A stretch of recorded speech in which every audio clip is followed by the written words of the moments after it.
우리가 시편 123편 말씀을 봉독했는데, 이 시편의 제목을 보면 성전에 올라가는 노래라고 기록되어 있습니다.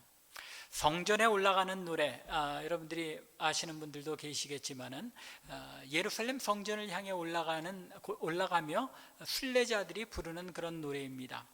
시편 120편부터 134편까지 15편의 시편을 가리켜 성전에 올라가는 노래라고 부릅니다.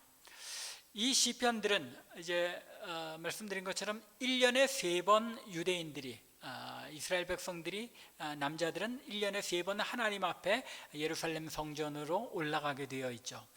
6월절과 77절, 그리고 초막절, 이 세 절기에 예루살렘 성전에 올라가게 되는데, 올라갈 때 이제 찬양으로 함께 부르며 올라가게 됩니다.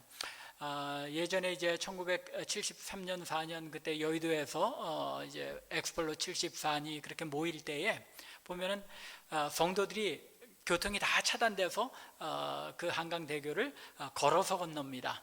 네, 걸어서 건너다 보면 이 교회 저 교회 뭐 여러 교회들이 합쳐서 함께 이제 행진하게 되는데, 그러면 어느 누가 이제 앞서서 찬양을 한 구절을 시작을 합니다. 그러면은 함께 걸어가는 모든 사람들이 다 함께 웅장하게 찬양을 부르면서 그 다리를, 한강 다리를 건넜던 그런 기억이 있습니다.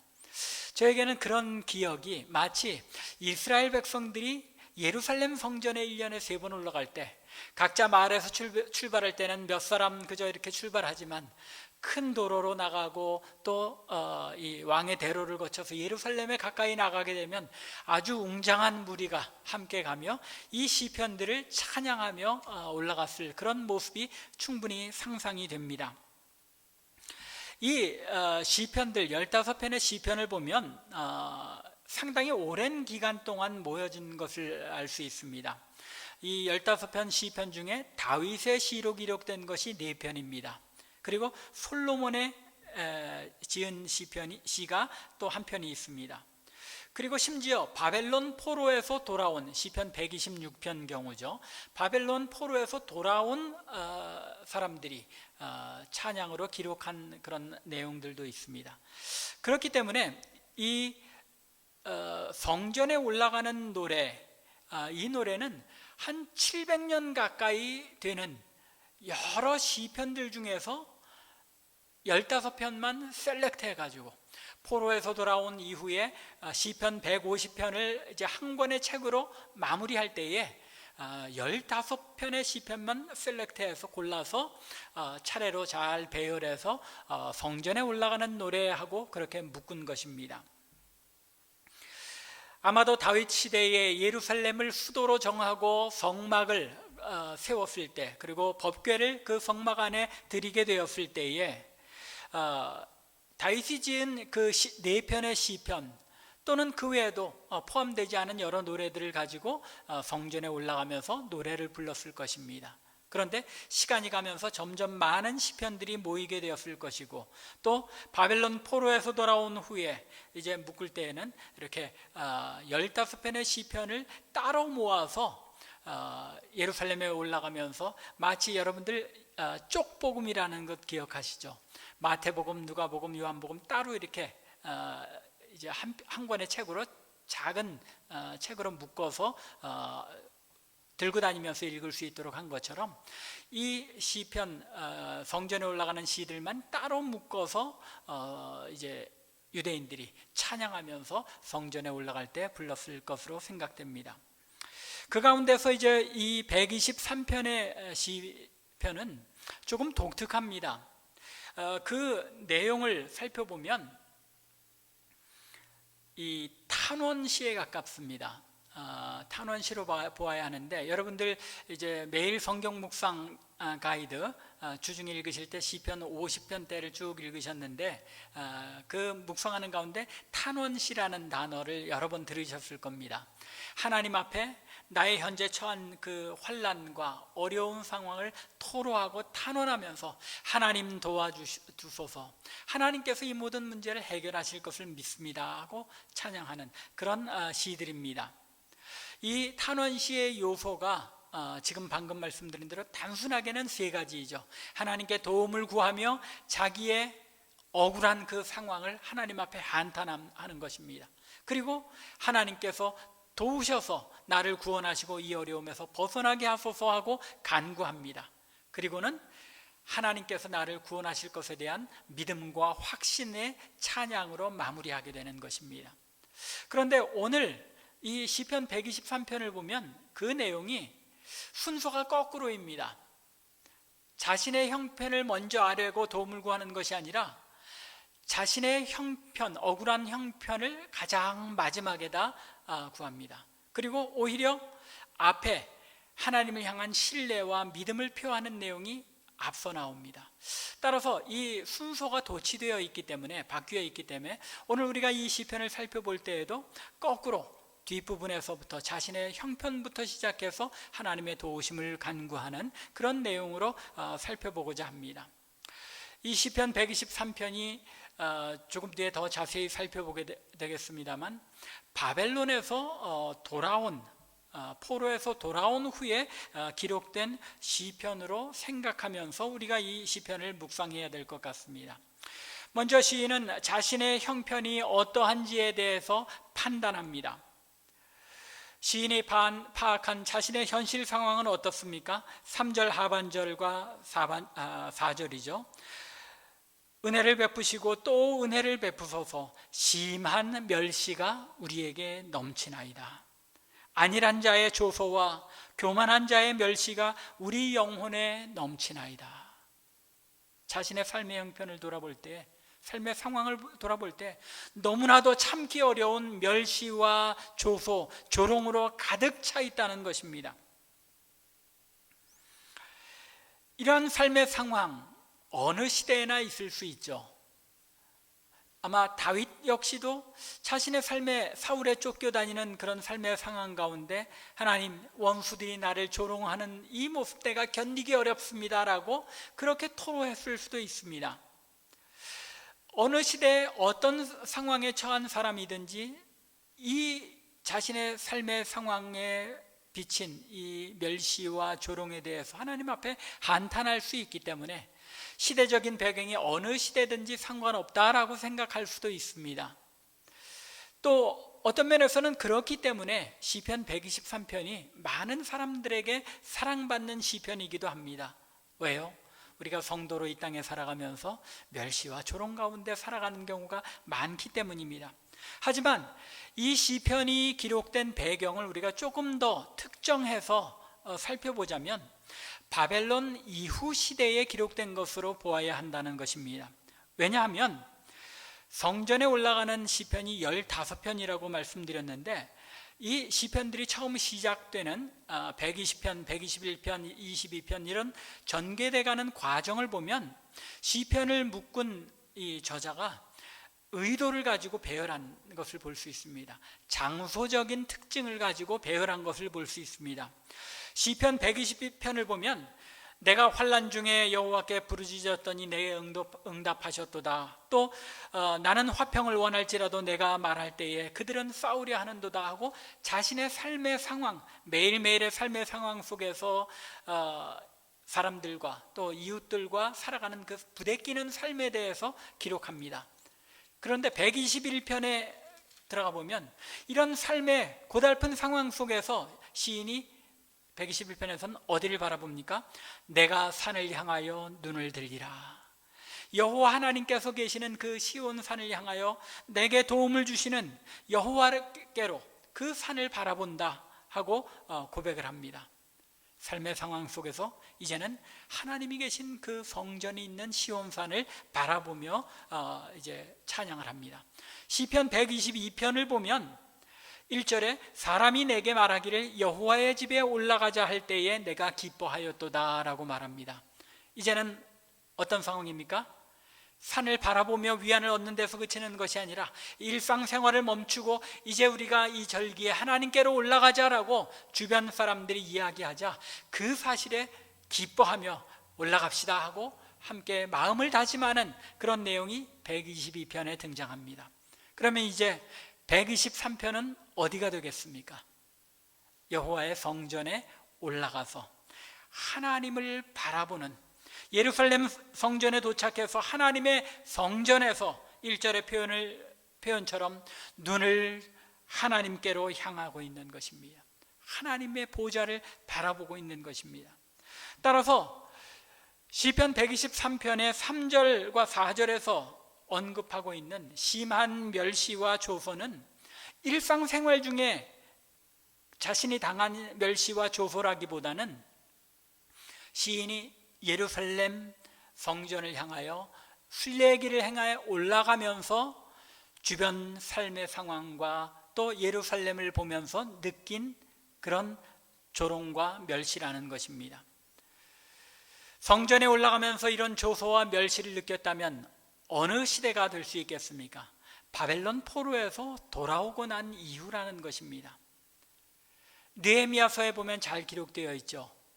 느헤미야가 예루살렘의 형편을 알아보러 갔더니 남아있는 사람들은 그저 삶이 아닌 그런 궁핍한 삶을 살아가고 있었고, 예루살렘 성은 다 무너져 내리고 그 성문은 불타 없어졌다는 것을 듣게 되었을 때 며칠을 금식하며 통곡하며 하나님께 기도하였습니다.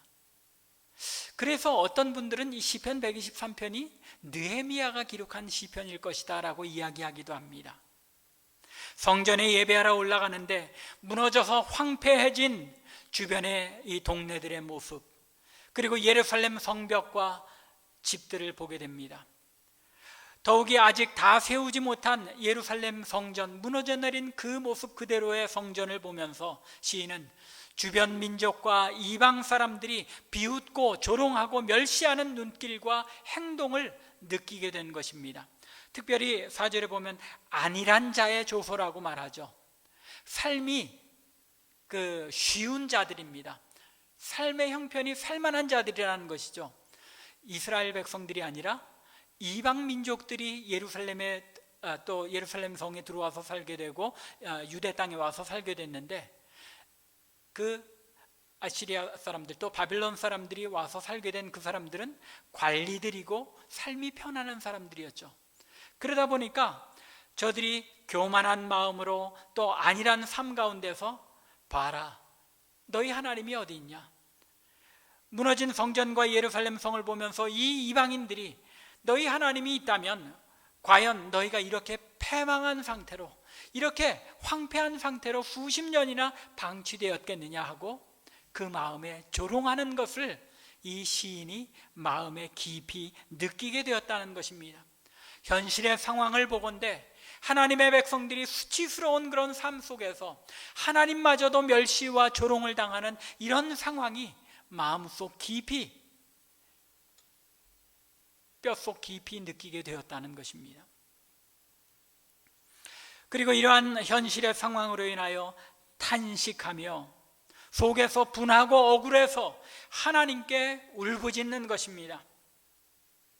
사무엘상 17장을 보면 다윗과 골리앗의 싸움이 나오죠.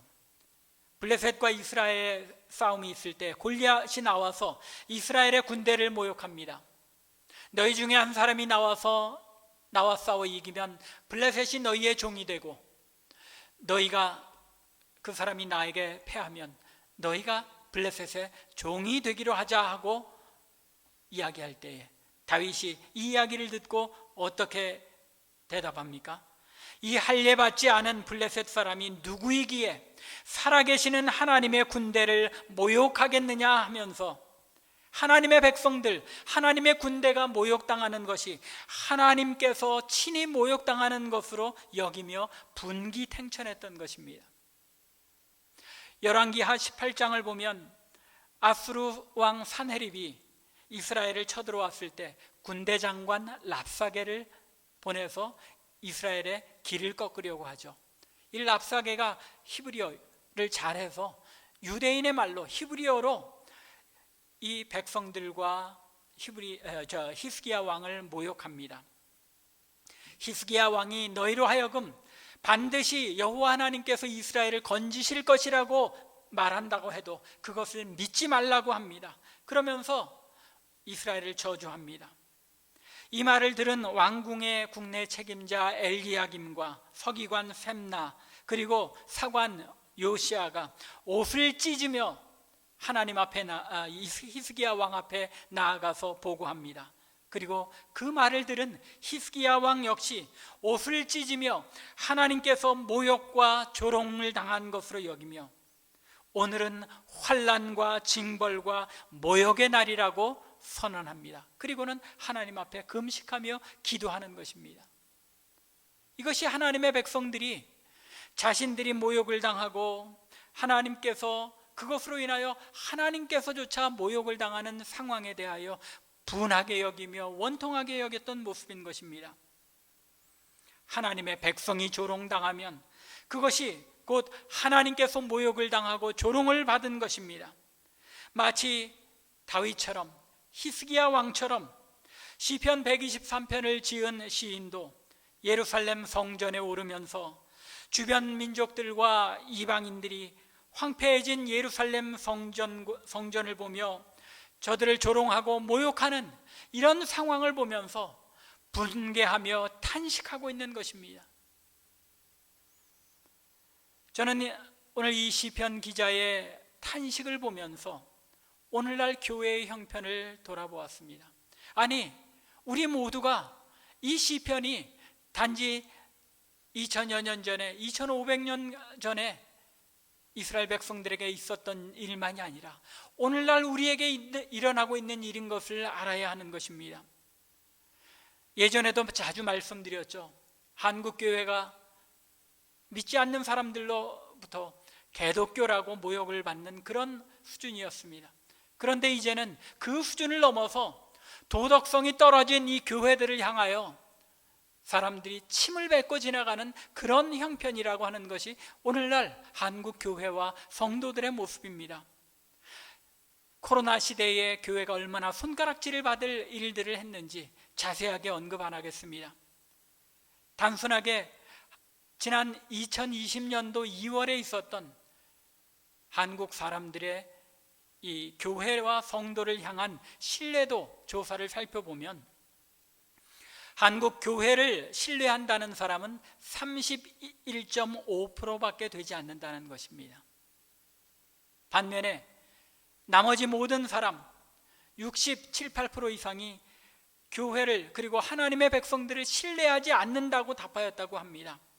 더욱이 목사의 신뢰도는 그것보다 못해서 68%가 국민의 68%가 목사를 신뢰하지 않는다고 답하였다고 합니다.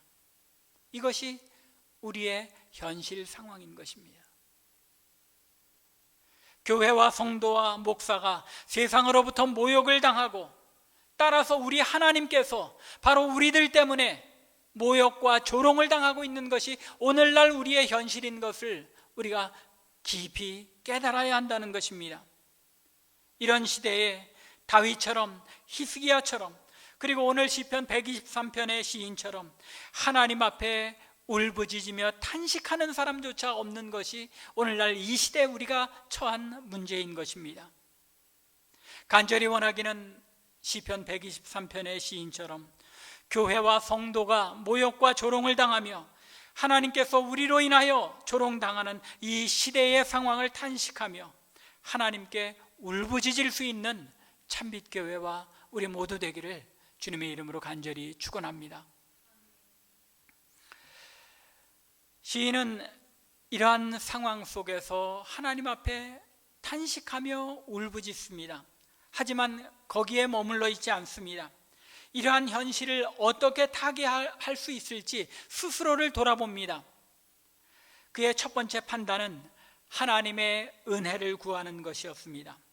이 짧은 시편 4절밖에 되지 않는 시편에서 그리고 2절 하반절부터 3절 상반절까지 3번이나 이 시인은 은혜라는 단어를 사용합니다. 우리에게 은혜 베풀어 주시기를 기다리나이다. 여호와여 우리에게 은혜 베푸시고 또 은혜를 베푸소서. 하나님 은혜를 베푸시지 않으면 우리가 이 조롱과 수치에서 벗어날 수 없겠나이다 라고 고백하고 있는 것입니다. 그런데 여기에서 시인이 은혜를 베풀어 달라는 간구는 단순히 이 상황을 벗어나게 해달라는 간구가 아닙니다. 조금 더 이 은혜라는 단어의 사용법을 우리가 생각해 볼 필요가 있습니다. 지성소에 있는 법궤, 이 법궤 뚜껑 위를 뭐라고 부릅니까? 속죄소 또는 시은소라고 부르죠. 시은, 은혜가 베풀어지는 장소라는 것입니다. 다른 말로는 은혜의 보좌라고도 부릅니다. 시은소가 은혜가 베풀어지는 장소인 이유가 무엇입니까? 대제사장이 1년에 한 번 속죄 양의 양의 피를 가지고 들어가서 법궤의 뚜껑 위에 뿌립니다. 그리고 하나님께 백성의 죄를 용서하시기를 간구하면 하나님께서 백성의 죄악을 용서해 주시는 곳, 그곳이 바로 시은소입니다. 모든 은혜라는 것은 하나님의 구원의 은혜요, 우리의 죄를 사해 주시는 은혜로부터 시작된다는 것입니다. 우리의 삶에 은혜 베풀어 주시기를 여러분들이 원하십니까? 우리의 죄악을 하나님 앞에 먼저 용서받을 때 거기서부터 은혜가 시작되는 줄로 믿으시기 바랍니다. 그렇기에 은혜의 보좌인 것입니다. 이 시인은 시은소, 곧 죄를 용서받는 은혜의 보좌를 염두에 두고 은혜 베풀어 주시기를 간절하게 3번씩이나 부르짖으며 간구하고 있는 것입니다. 은혜를 베푸소서, 은혜를 베푸소서. 하나님 우리의 죄를 용서하소서라고 회개하며 은혜를 간구하고 있는 것입니다. 하나님께서 모욕당하고 조롱당하는 이 현실의 상황이 자신의 죄 때문인 것을 깨닫고 속죄의 은혜를 간절하게 간구하고 있는 것입니다.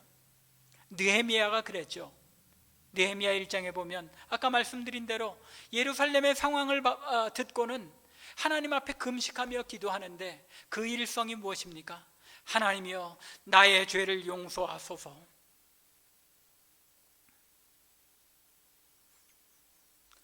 하나님의 백성들이 조롱받는 그 모든 상황이 어느 누구의 탓이 아니라 바로 나 자신의 죄악된 모습과 회개치 아니하는 죄악에 물든 이 모습 때문에 하나님께서 모욕당하고 계심을 이 시인은 깨달았고 느헤미야도 깨달았고 또 다윗과 히스기야도 깨달았던 것입니다. 이것이 오늘날 우리에게 임한, 우리로 인하여 하나님께서 모욕당하고 조롱받는 이 현실을 벗어나기 위한 첫걸음인 것을 아셔야 합니다. 시인처럼 하나님이여 은혜를 베푸소서, 하나님이여 용서하여 주소서. 바로 나로 인하여 하나님께서 모욕과 조롱을 받으십니다. 은혜를 베푸소서 하고 회개해야 하는 것입니다. 이것이 우리의 영이 소생하고 모욕과 조롱의 상황에서 벗어날 수 있는 유일한 길인 것입니다. 세상 사람들에게 본이 되지 못한 나의 삶 때문에, 믿는 자로서 경건하게 깨어있지 못한 나의 신앙의 나태함 때문에 하나님께서 모욕을 당하십니다. 바로 이러한 나의 모습을 깨닫고 하나님 앞에 회개하는 회개의 운동이 우리에게서 일어나야 한다는 것입니다. 간절히 원하기는 이런 회개의 운동, 하나님의 은혜를 간구하는 기도의 운동이 우리 참빛교회로부터 일어나서 밴쿠버를 살리고 온 세계 교회가 하나님 앞에 올바로 설 수 있는 그런 은혜의 출발점이 되기를 주님의 이름으로 간절히 축원합니다. 마지막으로 문제의 해결점입니다. 시인은 현재의 상황, 이 상황을 해결하는 방법, 그것은 우리 자신이 회개하며 우리 자신을 성결케 할 뿐만 아니라 우리 자신이 하나님을 바라보는 방법밖에 없다고 말합니다. 1절부터 반복하여 이야기하죠. 주여 내가 눈을 들어 주께 향하나이다.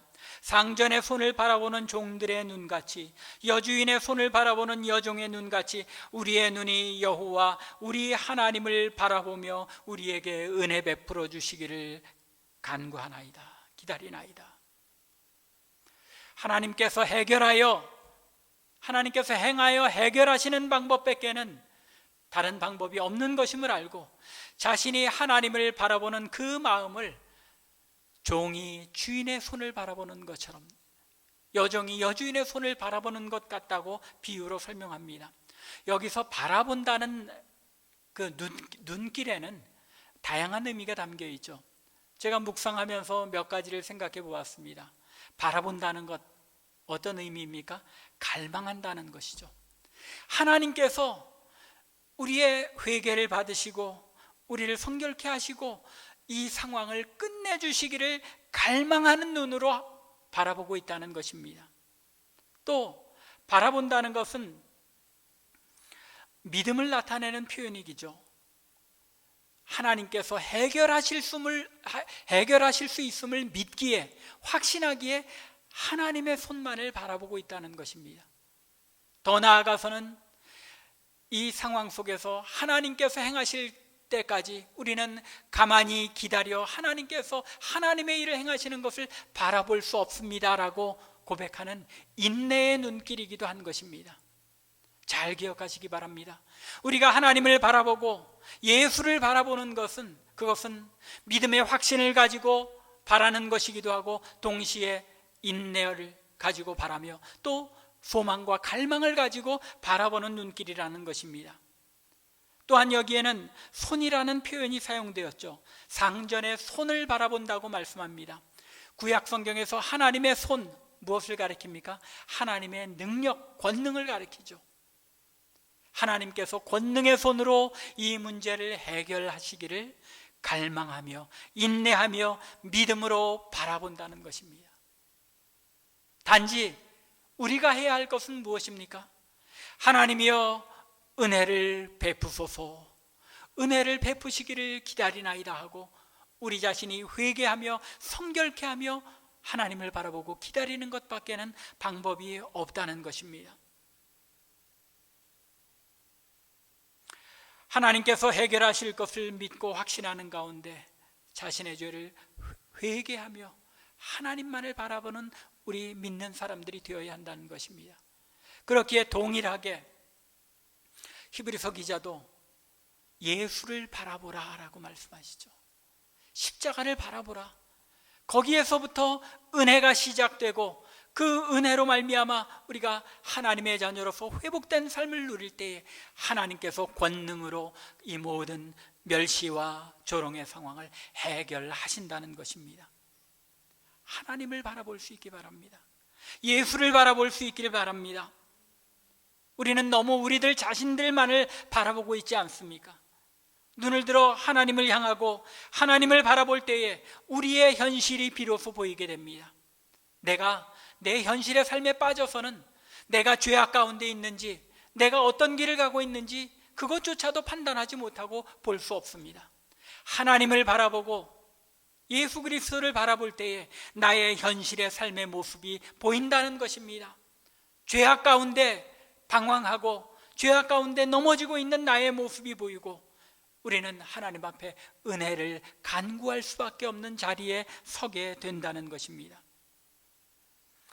시인은 하나님의 백성들이 모욕과 조롱을 당하는 삶의 현실이 바로 자신들의 죄악 때문임을 발견하고 하나님 앞에 회개하며 은혜를 간구하며 하나님만 바라보는 것입니다.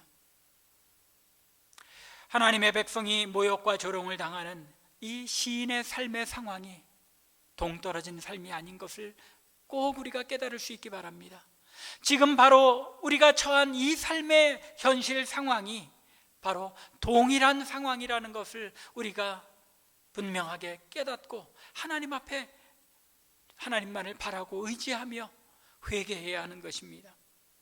우리의 삶의 현실 속에서 우리로 인하여 오늘날 교회와 성도로 인하여 하나님께서 모욕과 조롱을 당하시는 것을 우리가 처절하게 마음 깊이 아파하며 깨달을 수 있기 바랍니다. 이것이 다른 사람의 죄악이 아니라 멀리 한국 교회만의 그런 죄악이 아니라 바로 이민교회 또 참빛교회 지금 이 자리에 있는 나 자신의 나태한 신앙 때문이요 죄악에 물들어 있는 그리고 회개할 줄 모르는 나 자신 때문인 것을 우리가 기억하고 스스로 하나님 앞에 은혜를 간구하는 자리에 나아가야 한다는 것입니다. 이것이 바로 나의 죄악과 나태한 신앙으로 말미암은 것임을 깨닫고 하나님 앞에 은혜를 날마다 간구하며 날마다 회개하며 나아가야 하는 것입니다. 하나님이여 은혜 베풀어 주시기를 기다리나이다. 하나님이여 우리에게 은혜를 베푸시고 또 은혜를 베푸소서. 심한 멸시와 조소가 우리에게 넘치나이다 라고 부르짖으며 하나님께서 은혜 베푸셔서 우리를 성결케 하시고 하나님의 능력의 손을 펴셔서 이 모든 모욕과 조롱을 거두어 주시기를 간구하며 하나님만 바라보고 예수 그리스도만 바라보는 참빛교회 성도들 되시기를 주님의 이름으로 간절히 축원합니다. 기도드리겠습니다.